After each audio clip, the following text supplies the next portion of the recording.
Querido Vermibile, às vezes me pergunto se você acha que foi enviado ao mundo a passeio. Fiquei sabendo, não a partir de seu relatório absurdamente suficiente, mas da política do inferno, que o comportamento do paciente durante o primeiro ataque foi o pior possível. Ele sentiu muito medo e pensou no quanto era covarde, portanto, não teve nenhum sentimento de orgulho. Na verdade, ele fez tudo o que estava a seu alcance e, talvez, até um pouco mais. Tudo o que você pôde produzir contra esse desastre foi um certo mau humor para com o cachorro que o fez tropeçar, o excesso de cigarros e o fato de esquecer-se de fazer alguma oração. De que lhe adianta choramingar para mim sobre as suas dificuldades? Se você está comparando ou comprando do inimigo a ideia de justiça e sugerindo que as suas oportunidades e intenções devem ser levadas em conta, então eu temo que talvez seja possível impetrar-lhe a acusação de heresia. De qualquer modo, você logo descobrirá que a justiça do inferno é puramente realista e que ela se concentra apenas nos resultados. Traga-nos alimento, ou o alimento será você. A única passagem construtiva da sua carta é aquela em que você diz ainda esperar bons resultados do cansaço que o seu paciente sente. Isso já é o bastante, mas não será fácil manipular esse cansaço. A fadiga pode produzir extrema bondade e tranquilidade mental, e mesmo alguma visão. Se muitas vezes você já testemunhou o cansaço levando os homens à ira, à maldade e à impaciência, isso aconteceu porque esses homens tinham tentadores eficientes. O paradoxo está no fato de que o cansaço moderado é um solo mais fértil para irritabilidade do que a exaustão absoluta. Isso depende, em parte, de causas físicas, mas também de algo a mais. Não é apenas fadiga em si que produz a raiva, mas exigências inesperadas feitas a um homem já cansado. Os homens logo passam a pensar que têm direito a tudo o que desejam. A sensação de desapontamento pode, com pouco esforço de nossa parte, transformar-se em mágoa. E é só depois de cederem ao inevitável, depois de não aguentarem mais de desespero e nem mesmo conseguirem pensar sobre o que vai acontecer dali a meia hora, que os perigos do cansaço pacífico e humilde surgem. Para conseguir os melhores resultados da fadiga do seu paciente, portanto, você deve alimentá-lo com falsas esperanças. Faça-o pensar em razões plausíveis para acreditar que o ataque aéreo não se repetirá. Faça-o confortar-se com pensamentos sobre o quanto será agradável ter mais uma noite de sono. Exagere o cansaço, fazendo-o pensar que logo ele acabará, pois os homens costumam sentir que é impossível aguentar uma enorme tensão além daquele exato momento em que ela está para terminar ou que supõe que está para terminar. Nessa situação, assim como no problema da covardia, você deve evitar que ele se comprometa completamente. Independentemente do que ele diga, deixe que tome a decisão íntima de não suportar o que quer que lhe aconteça, e sim suportar apenas durante um período razoável de tempo. Deixe que esse período razoável seja menor do que a suposta duração da sua provação. Não precisa ser muito menor. Quando atacamos a paciência, a castidade ou a bravura, o mais advertido e divertido é fazer os homens cederem exatamente quando o fim da sua agonia estava logo ali na esquina. Eu não sei se ele está disponível para encontros com a moça na atual situação e pela sua condição de cansaço. Se ele a encontrar, faça pelo uso do fato de que, até certo ponto, o cansaço faz com que as mulheres falem mais e os homens falem menos. Muito do ressentimento oculto que existe mesmo entre pessoas que se amam deriva isso. Provavelmente, tudo aquilo de que ele é testemunha agora não dará nenhum material suficiente para que o ataque intelectual à sua fé, como já fracassou antes, e isso está fora de questão. Mas você ainda pode tentar outro tipo de ataque às emoções. Isso consiste em fazê-lo sentir, quando ele vir pela primeira vez uma parede repleta de sangue, que é assim que o mundo realmente é e que toda a situação religiosa não passa de uma fantasia. Você notará que, graças a nós, eles estão completamente confusos quanto ao significado da palavra real. Ao discutir sobre uma experiência espiritual, eles podem dizer uns aos outros: tudo o que aconteceu na realidade foi que você ouviu um pedaço de uma música num ambiente iluminado. Aqui, real significa os fatos puramente físicos, devidamente separados dos outros elementos da experiência que realmente tiveram. Por outro lado, eles também podem dizer: é ótimo ficar aí nessa poltrona discutindo seu enlevo espiritual, mas espero até você chegar lá e ver como a coisa é de verdade. Nesse caso, o real, o verdadeiro, ele está sendo usado no sentido oposto para significar não os fatos físicos, e sim o efeito emocional que esses fatos terão sobre a consciência de um humano. Qualquer um dos sentidos pode ser definido, mas o nosso dever é manter os dois ativos ao mesmo tempo, de tal modo que o valor emocional da palavra real possa ser substituído tanto de um jeito como de outro, o que quer que nos convenha. A regra geral que já estabelecemos entre eles é a de que em todas as experiências capazes de deixá-los felizes ou de melhorá-los, apenas os fatos físicos são reais, enquanto os elementos espirituais são subjetivos. Em todas as experiências que podem desencorajá-los ou corrompê-los, os elementos espirituais são o principal na realidade e ignorá-los e ser escapista. Assim, durante o nascimento, o sangue e a dor são reais, enquanto a alegria é um mero ponto de vista subjetivo. Na morte, o horror e a feiura revelam o que a morte é na realidade. O ódio que se sente por uma determinada pessoa odiada é real. Quando eles sentem ódio, enxergam os homens como realmente são e perdem suas ilusões. Mas o afeto que sentem por uma pessoa amada é puramente uma névoa subjetiva que oculta um núcleo verdadeiro de apetite sexual ou de interesses econômicos. A guerra e a pobreza são realmente horríveis. A paz e a fartura são simples fatos físicos pelos quais os homens, por acaso, nutrem algum sentimento. As criaturas sempre acusam umas às outras de querer ao mesmo tempo duas coisas opostas, mas, graças a nossos esforços, em geral, eles sempre se encontram na delicada situação de pagar por ambas sem ficar com nenhuma. Se você souber lidar direitinho com o seu paciente, não será difícil fazê-lo pensar em suas emoções como uma verdadeira revolução da realidade quando ele por acaso vir as entranhas de um ser humano ou como mero sentimentalismo toda vez que vir crianças felizes ou um dia bonito.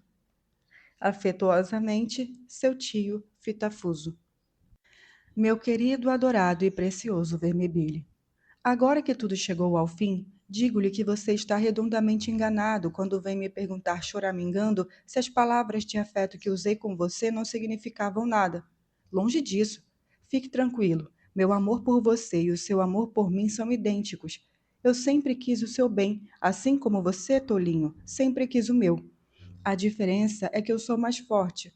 Acho que agora eles farão com que você seja meu, ou pelo menos um pedaço de você.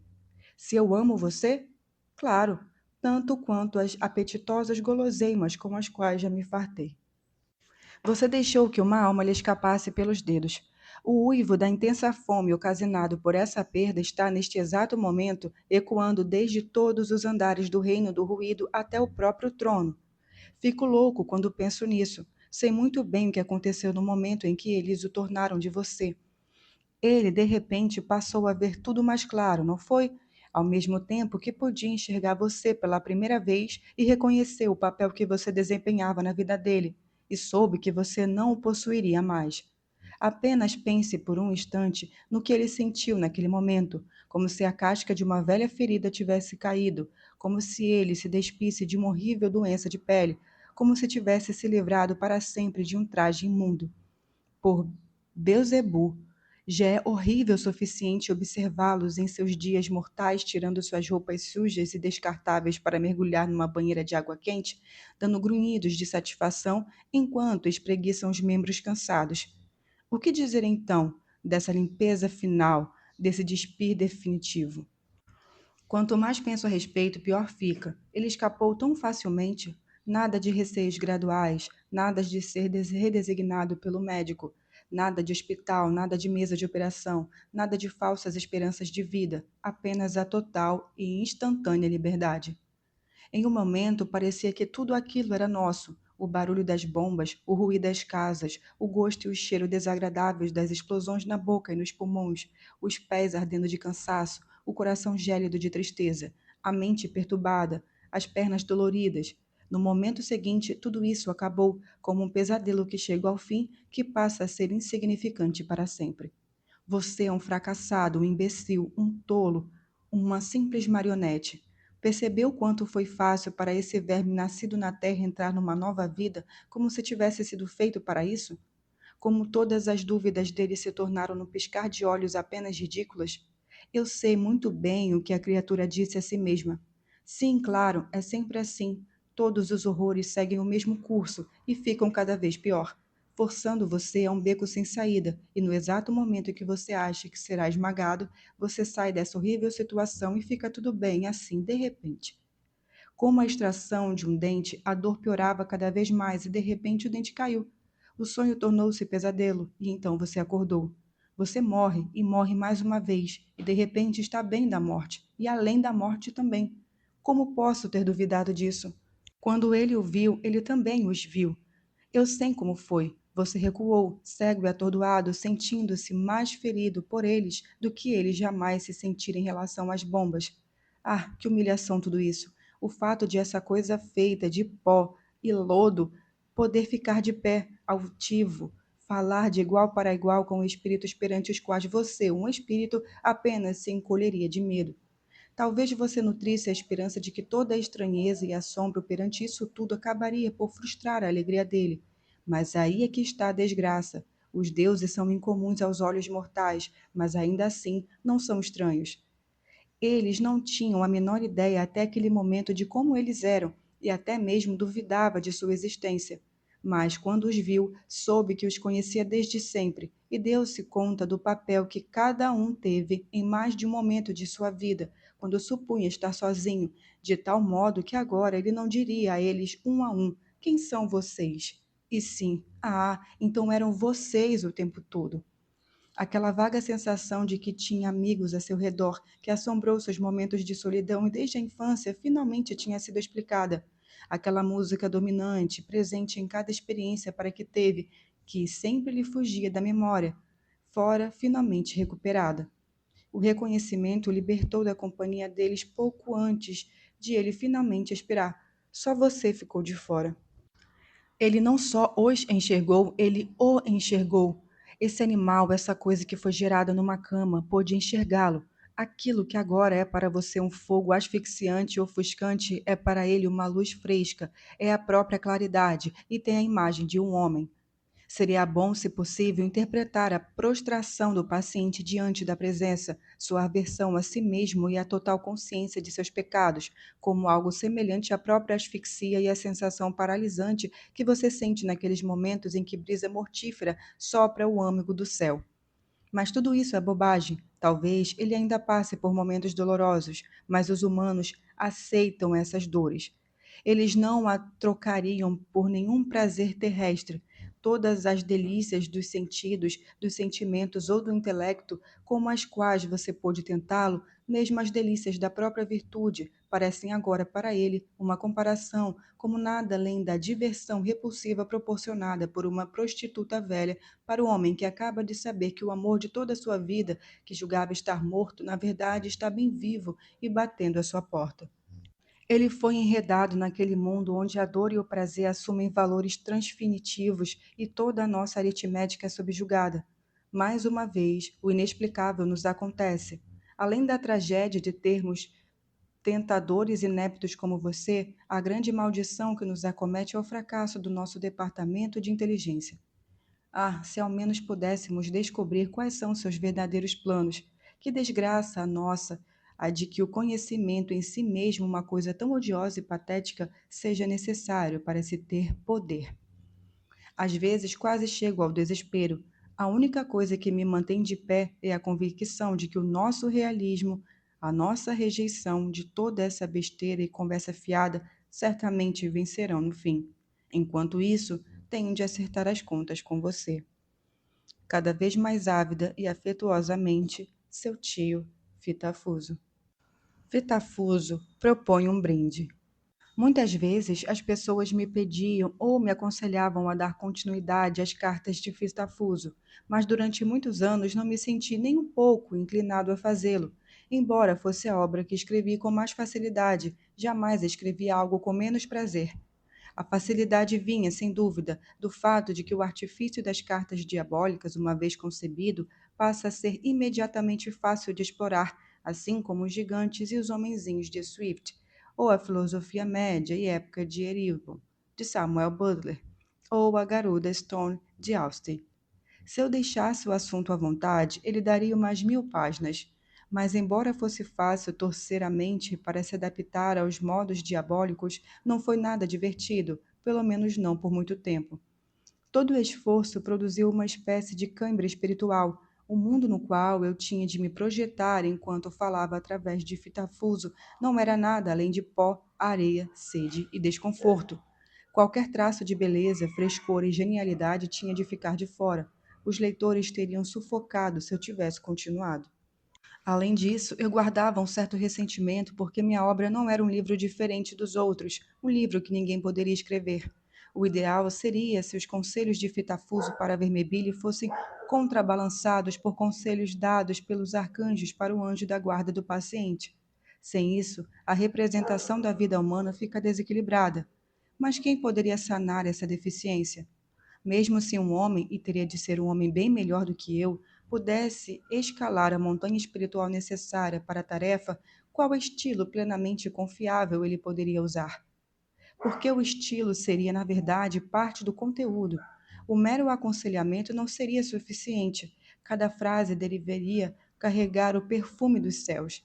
E hoje em dia, mesmo se uma pessoa pudesse escrever prosa como Tarderne, ele não seria capaz porque o cânone do funcionalismo incapacitou a literatura de metade das suas funções.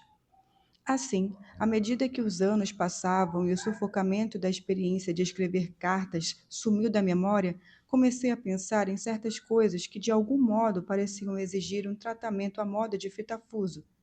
Eu estava decidido a nunca mais escrever outras dessas cartas. A ideia de algo como uma palestra ou um discurso pairava vagamente na minha mente, e às vezes esquecida, às vezes retomada, mas nunca finalmente levada a cabo. O cenário é o inferno. A ocasião, um jantar anual oferecido aos jovens demônios pela Faculdade de Treinamento de Tentadores. O diretor Dr. Carta-Ruspe acaba de brindar a saúde de seus convidados. Fitafuso, convidado de honra, ergue-se para responder. Senhor diretor, Vossa Eminência, Vossas Repeliências, ilustres senhores espinhosos, sombrosos e demais nobres demônios. O costume nestas ocasiões pede que o palestrante dirija-se principalmente àqueles entre você que acabaram de se formar e que em breve ocuparão o cargo de tentadores oficiais na Terra. É um costume ao qual com prazer obedeço. Lembro-me muito bem do quando fiquei apreensivo enquanto esperava pela minha primeira nomeação. Espero e acredito que cada um de vocês se sinta do mesmo modo hoje à noite. A carreira de vocês está na sua frente. O inferno espera e exige que ela seja, como foi a minha, uma carreira de sucesso ininterrupta. Caso contrário, vocês sabem o que os aguarda. Não desejo amenizar aquela sadia e realista sensação de terror, a persistente ansiedade que deve agir como incentivo e ímpeto para todas as suas ações. Quantas vezes vocês sentiram inveja da faculdade do sono que têm os humanos? Ainda assim, desejo também proporcionar-lhes uma visão levemente encorajadora acerca da nossa situação e estratégia como um todo. O seu temido diretor incluiu em seu discurso, repleto de assuntos, uma espécie de pedido de desculpas pelo banquete que agora temos diante de nós. Bem, meus nobres diabos, a culpa não é dele. Mas seria inútil negar que eram da pior qualidade as almas humanas em cuja angústia hoje nós nos banqueteamos. Nem mesmo a culinária mais requintada de nossos atormentadores conseguiria deixá-las menos insípidas. Ah, o prazer que é novamente dar uma dentada numa farinata, num Henrique VIII ou mesmo no Hitler. Eles tinham crocância, tinham carne, uma fúria, um egoísmo, uma crueldade que só era menos sólida que a nossa. Impunham uma deliciosa resistência ao serem devorados, aqueciam nossas entranhas quando nós os engolíamos. Em vez disso, o que temos esta noite? Tivemos um político municipal com molho de suborno, mas posso dizer que não pude detectar nele o sabor de uma avareza realmente ardente e brutal como aquela deliciosa avareza dos grandes magnatas do século passado. Não era ele, sem dúvida, um homenzinho, uma criatura que embolsava pequenos subornos acompanhando o ato de uma piadinha medíocre em particular, subornos que eram negados em seus discursos públicos repletos de insípida superficialidade. Uma pessoa imunda e sem importância que se afogou na corrupção, mas, e mal se dando conta de que era corrupto e apenas porque todos os outros também tinham a consciência disso. Depois desse prato, tivemos o insípido assado de adúlteros. Vocês conseguiram saborear nele o mínimo traço de uma luxúria totalmente esbraseante, desafiadora, rebelde e insaciável? Eu não. Para mim, todos tinham o sabor de idiotas subsexuados que cometeram erros ou foram levados para as camas erradas como resposta automática a anúncios publicitários apelativos, ou apenas para se sentirem modernos e liberados, ou para se certificarem de sua virilidade ou de sua normalidade, ou até mesmo porque não tinham mais nada para fazer. Sinceramente, a mim, que já provei de uma messalina ou de um casa nova, eles causaram náusea. O sindicalista com guarnição de conversa fiada talvez estivesse um pouquinho melhor. Ele cansou um verdadeiro mal, trabalhou não inteiramente sem consciência do que fazia, para causar derramamento de sangue, fome e extinção da liberdade. Sim, de certa forma, foi isso que ele fez. Mas que maneira de se fazer! Ele pensava muito pouco antes dos objetivos fundamentais. Tudo o que dominava a sua vida era a obediência ao partido, a importância que dava a si próprio e, acima de tudo, a mera rotina. Mas vamos ao ponto principal. Em termos gastronômicos, tudo isso é deplorável, mas espero que nenhum de nós aqui esteja colocando a gastronomia em primeiro lugar. Não seria tudo isso de modo totalmente diferente e ainda mais grave? Algo que, na verdade, nos dá esperança, algo de grande potencial? Avaliemos, por exemplo, apenas a quantidade. A qualidade pode ser sofrível, mas jamais tivemos tamanha abundância de almas desse tipo. E eis a nossa grande vitória. Ficamos tentados a dizer que essas almas ou essas poças residuais daquilo que já foi uma alma mal valem a pena serem levadas à danação. Sim, mas o inimigo achou que vale a pena salvá-las. Acreditem, ele pensa nisso. Vocês, jovens que ainda não estão trabalhando ativamente, não têm a menor ideia do grande esforço e da habilidade necessários para finalmente capturar cada uma dessas criaturas desprezíveis. A dificuldade está na própria insignificância e frouxidão deles. Temos aqui uns vermezinhos que eram tão confusos em seus pensamentos, tão passivamente receptivos ao ambiente, que foi muito difícil fazer com que chegassem àquele nível de clareza e deliberação que lhes possibilita chegar ao aspecto mortal. Foi preciso elevá-los só um pouco, apenas o suficiente para não passar do limite fatal e elevá-los em excesso, porque senão, é claro, provavelmente tudo estaria perdido.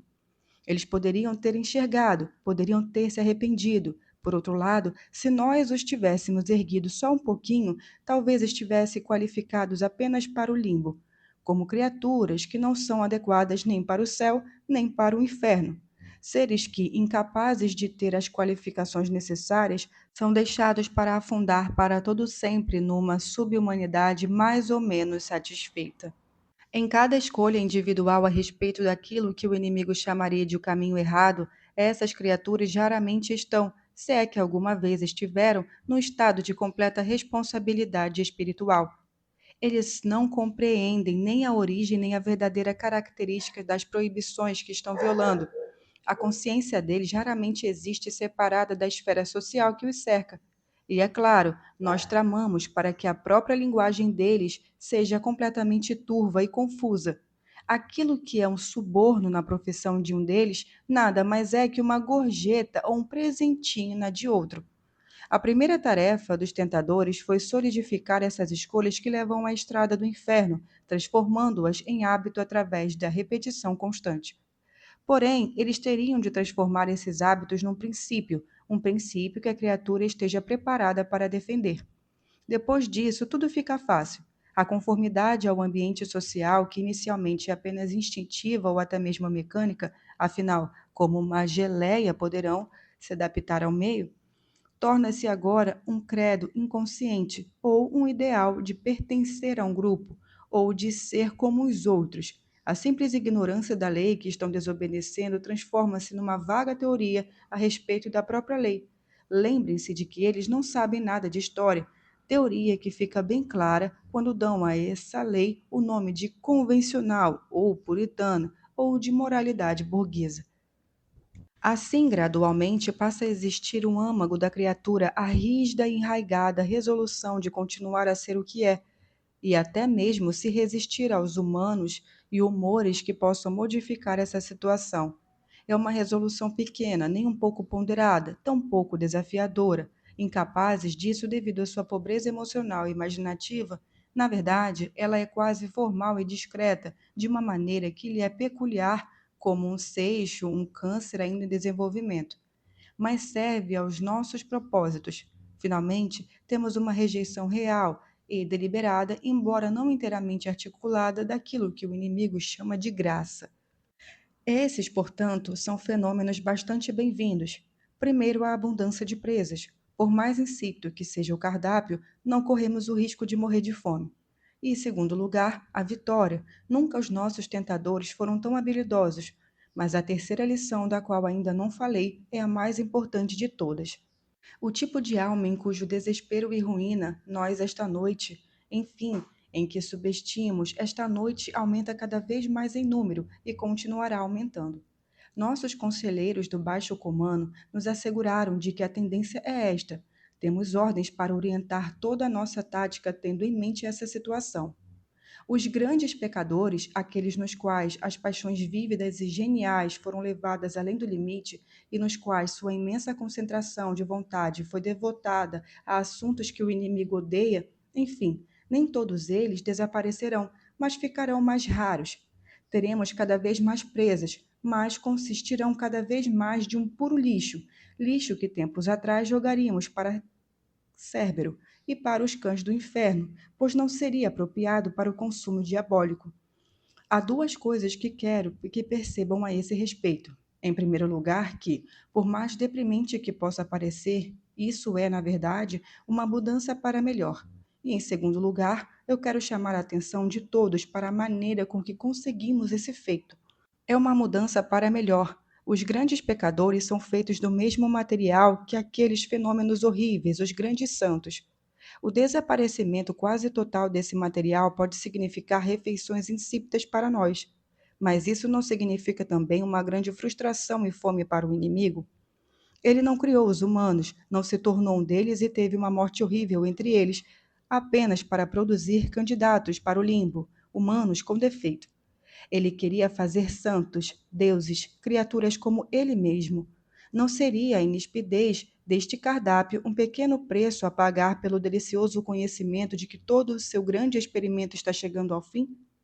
E não é só isso. À medida que o número de grandes pecadores cai, a maioria perde toda a individualidade. Os grandes pecadores tornam-se agentes bem mais eficazes para nós. Cada ditador e mesmo cada demagogo, quase toda estrela de cinema ou cantor, pode agora arrastar dezenas de milhares de humanos consigo. Os outros humanos se oferecem a esses grandes pecadores, e se oferecem a eles, oferecem também a nós. Talvez venha a época em que não precisaremos nunca nos preocupar com a tentação individual, com excesso e exceção de poucos. Apoderem-se do pastor e todo o resto do rebanho o seguirá. Vocês se dão conta do quanto conseguimos reduzir muito da raça humana a meras cifras numéricas? Isso não aconteceu por acidente. Foi a nossa resposta, e uma resposta magnífica, a um dos maiores desafios que já tivemos de enfrentar. Nesse ponto, devo relembrá-los da situação em que os humanos se encontravam na última metade do século XIX, a época em que deixei de ser um tentador e fui recompensado com o cargo administrativo. O grande movimento em direção à liberdade e igualdade entre os homens já tinha dado frutos e amadurecimento a essa época. A escravidão foi abolida, houve a vitória dos americanos em sua guerra de independência e a vitória da Revolução Francesa. A tolerância religiosa cresceu em quase todos os lugares. Nesse movimento, originalmente havia muitos elementos que entravam a nosso favor. Muito ateísmo, muito anticlericalismo, muita inveja e sede de vingança, e até mesmo algumas tentativas bastante absurdas a reviver o paganismo. Não foi fácil determinar qual seria a nossa postura. Por um lado, foi um golpe duro para nós, que ainda é o fato de que qualquer homem que tivesse nome devesse ser alimentado, ou de que todos quantos levavam grilhões tivessem de ganhar a liberdade.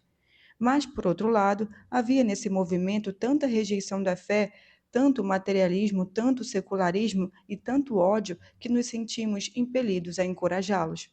Mas, ao fim da segunda metade do século, a situação já era bem mais simples e também bem mais ameaçadora. No setor inglês, algo horrível aconteceu.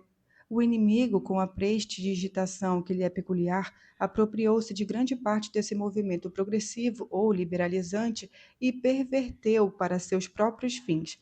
Muito pouco do seu velho anticristianismo permaneceu. O perigoso fenômeno chamado socialismo cristão proliferou. A velha e conhecida figura do dono de fábrica, homens que ficavam ricos com o suor do trabalho em vez de serem assassinados pelos seus trabalhadores, pois nós poderíamos ter usado isso também, recebiam a desaprovação da sua própria classe. Os ricos cada vez mais desistiam de seus poderes, mas não por conta de uma revolução ou à força, mas como obediência à própria consciência deles. E nos pobres que se beneficiavam disso, comportavam-se de maneira decepcionante. Em vez de usar suas novas liberdades, que era o que só nós, obviamente, esperávamos que fizessem, para o massacre, o estupro e a pilhagem, ou até mesmo para a embriaguez perpétua, estavam cada vez mais engajados a ficar mais limpos, mais organizados, mais econômicos, mais educados e até mesmo mais virtuosos. Creiam-me, meus nobres diabos, a ameaça de algo semelhante a uma sociedade realmente saudável parecia, então, bastante grave.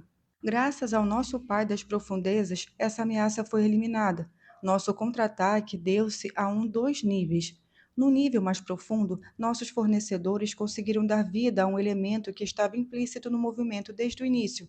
Oculto no âmago dessa busca pela liberdade, havia também o profundo ódio pela liberdade pessoal. Foi aquele homem de grande valor, Rousseau, o primeiro a revelar essa verdade em sua Democracia Perfeita. Lembre-se, somente a religião estatal é permitida. Volta-se à escravidão e disse ao indivíduo que aquilo que ele sempre desejou é aquilo que o governo lhe ordena. Desse ponto inicial, via Hegel, nós facilmente conseguimos conceber tanto o Estado comunista como o nazista. Tivemos grande sucesso até mesmo na Inglaterra. Dia destes, ouvi dizer que nesse país, um homem não pode, sem uma autorização formal, cortar uma árvore que é sua com o seu próprio machado, cortá-la em rabos com o seu próprio serrote e fazer com as tábuas no armazém de ferramentas em seu próprio jardim. E foi nesse o nosso contra-ataque um dos níveis. A vocês, que são meros iniciantes, não serão confiados trabalhos dessa natureza. Vocês serão tentadores de indivíduos. Contra eles, ou através deles, o nosso contra-ataque assume forma diferente. Democracia é a palavra que vocês usarão para ter total controle sobre eles. O ótimo trabalho que os nossos especialistas em filologia fizeram no campo da linguagem humana faz com que seja necessário avisar vocês de que eles jamais devem dar a essa palavra um significado claro e definitivo. Eles não terão um significado claro e definido para ela. Jamais lhe ocorrerá que democracia é, na verdade, o nome de um sistema político, diríamos até mesmo um sistema de votação, e que isso tem uma ligação muito tênue e remota com o que vocês estão tentando vender-lhes. E eles também não deverão e nem devem, é claro, jamais levantar aquela questão aristotélica: se o comportamento democrático significa o comportamento que as democracias apreciam ou o comportamento que irá represervar a democracia.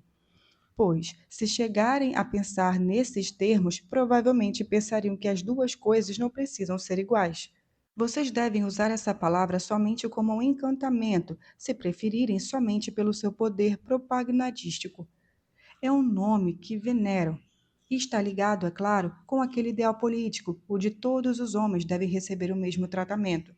Vocês deverão então fazer uma furtiva transição em suas mentes deste ideal político para a crença factual de que todos os homens são iguais, principalmente os homens com que vocês estiverem lidando. Consequentemente, vocês podem usar a palavra democracia para encorajar na mente deles o mais degradante de todos os sentimentos humanos. Vocês poderão fazer com que eles tenham, não apenas de modo descarado, mas também com um verdadeiro brilho de autoaprovação, uma conduta que, se não puder ser definida por essa palavra mágica, será ridicularizada por todos. O sentimento de que falo é, obviamente, aquele que predispõe um homem a dizer: Eu sou tão bom quanto você. A primeira e mais óbvia vantagem é que assim vocês os induzem a fazer de uma mentira deslavada o centro de suas vidas. Com isso, não quero apenas dizer que o que eles dizem em si é falso, que eles não se equiparam em termos de bondade, honestidade e bom senso aos outros mais do que se equipariam em termos de altura ou circunferência de barriga. Quero dizer que eles próprios não acreditam nisso. Nenhum homem que diz eu sou tão bom quanto você acredita nisso. Ele não diria se acreditasse. Um cão de raça São Bernardo nunca diz isso para um cachorro de brinquedo, e nem um erudito para um ignorante, nem um homem que tem emprego para um mendigo, e tampouco a mulher bonita para aquela sem atrativos. A reivindicação da igualdade fora do campo estritamente político é feita apenas por aqueles que acham que eles mesmos são inferiores de alguma maneira. O que ela, na verdade, expressa é a ardorosa, excruciante e agonizante consciência de uma inferioridade que o paciente se recusa a aceitar e que, portanto, acaba por ofendê-lo. Sim, desse modo, ele se ressente também de toda forma de superioridade nos outros, passa a caluniá-la, quer aniquilá-la. Logo depois, passa a suspeitar de que cada simples diferença é uma afirmação de superioridade. Ninguém deverá ser diferente dele no modo como fala, nas roupas, nos gestos, nos passatempos, na comida que ingere. Ali está alguém que fala o inglês de um jeito mais claro e de modo mais eufórico que eu. Certamente não passa de uma afetação vil e esnobe. Ali está um homem que diz não gostar de cachorro-quente. Certamente se acha bom demais para comer cachorro-quente. Lá está outro que não pôs uma moeda na jukebox. Deve ser um daqueles intelectuais snobs e só fez isso para se mostrar. Se fossem boas pessoas, seriam como eu. Elas não têm o direito de serem diferentes. É antidemocrático. No entanto, esse útil fenômeno não é em si nenhuma novidade. Os homens o conheceram e conhecem há milhares de anos sob o nome de inveja. Até o momento, sempre o consideraram como o mais horrível e também o mais cômico dos defeitos. Aqueles que tinham consciência de que tinham inveja sentiam vergonha. Aqueles que não tinham a derramavam sem remorso sobre os outros.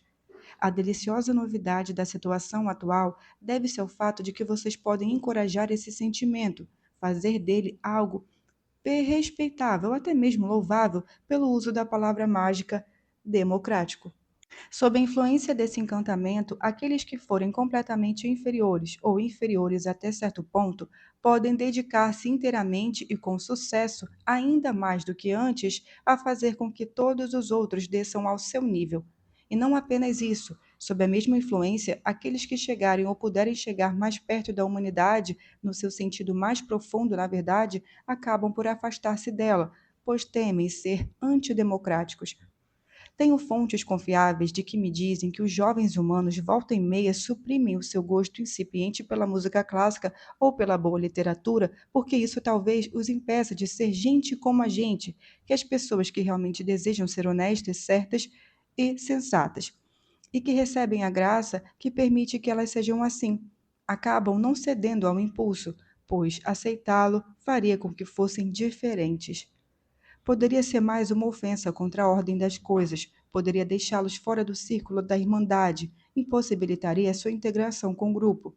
Eles poderiam tornar-se indivíduos. Tudo se resume à prece que uma jovem humana supostamente recitou recentemente. Meu Deus, faça com que eu seja uma moça normal do século XX.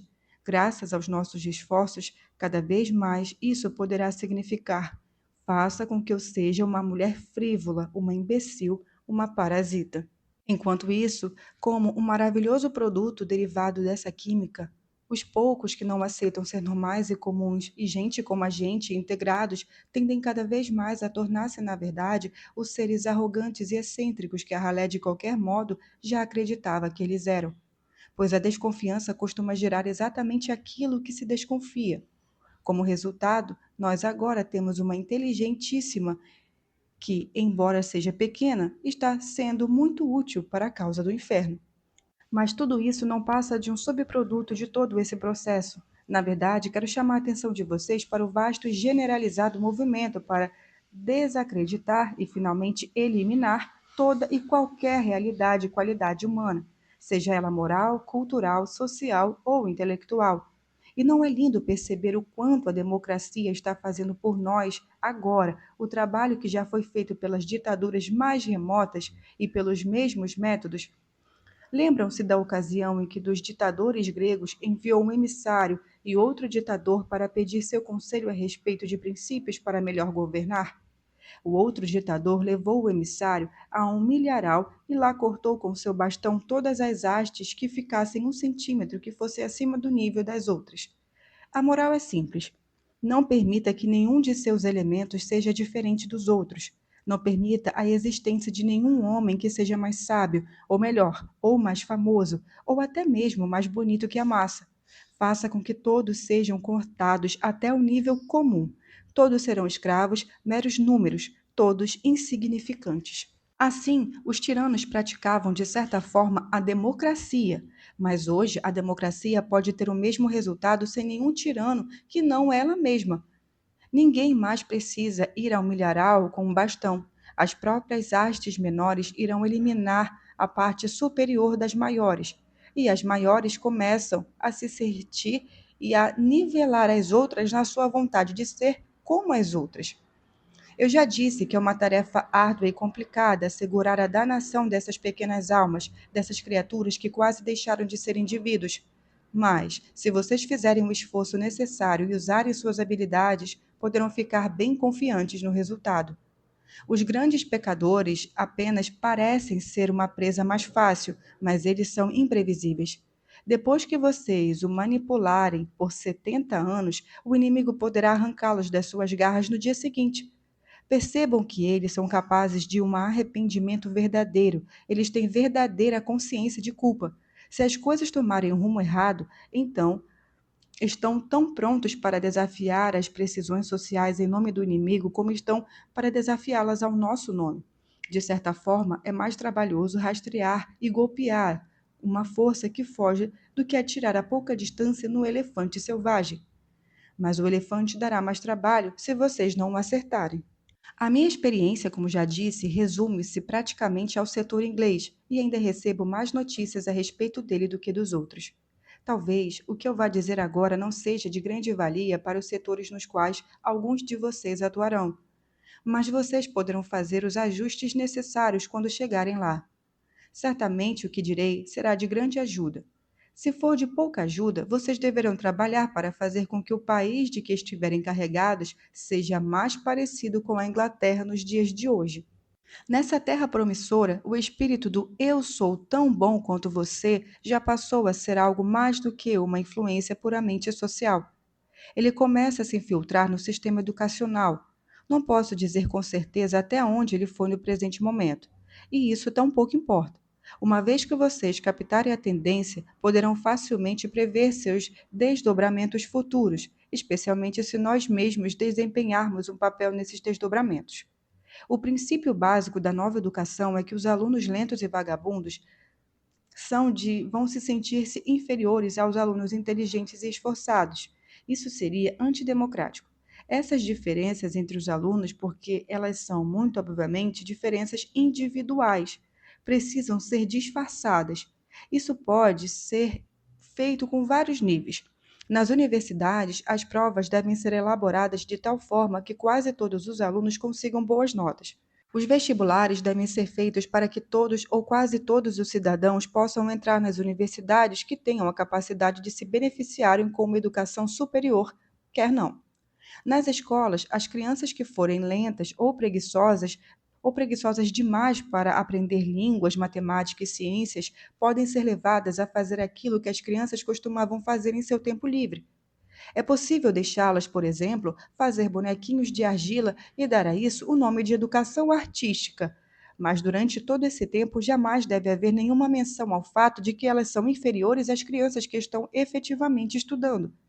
Qualquer bobagem que estiverem envolvidas deve ter, acho que os ingleses já estão usando essa expressão, igualdade de valor.